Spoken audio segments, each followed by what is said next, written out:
دلیل دینے لگا ہوں. آج شیعہ ہو کے بندہ پوچھتا ہے زنجیر زنی کی دلیل کیا ہے؟ یہ سب سے پہلے خون کا پرسہ جی یہ کب سے شروع ہوا؟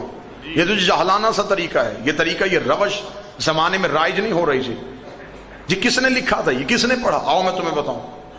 جب امام حسین مدینہ سے مکہ پہنچے، امام حسین جب مکہ چھوڑ رہے تھے تو کچھ حاجی احراموں کے نیچے تلواریں اور حسین کا تعاقب کر رہے تھے.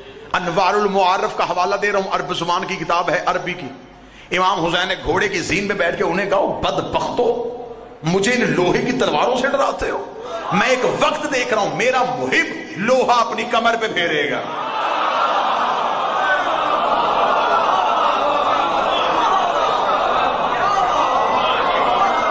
اب مجھے بتاؤ کیا یہ دلیل زنجیر زنی کی نہیں؟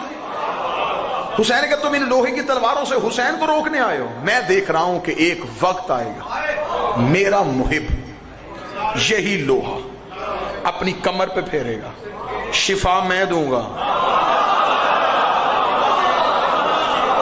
آج بندے کہتے ہیں یہ حسین کے ماتمی جسم بوٹیاں ہوا میں اڑ رہی ہوتی ہیں، انہیں اتنی جلدی شفا کیسے مل جاتی ہے؟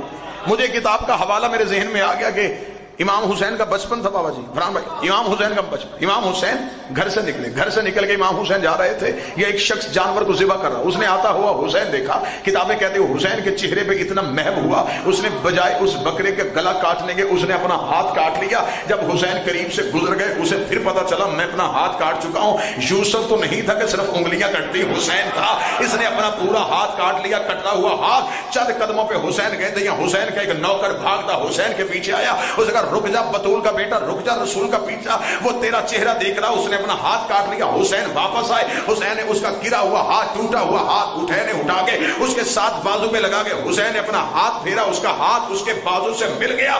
جب سے میں نے یہ واقعہ پڑھا اس کے بعد مجھے اب دوسری دلیل مانگنے کی ضرورت ہی نہیں ہے. اب ہمیں پتا چلا کہ ماتمیوں کے زخم ٹھیک کیسے ہوتے ہیں.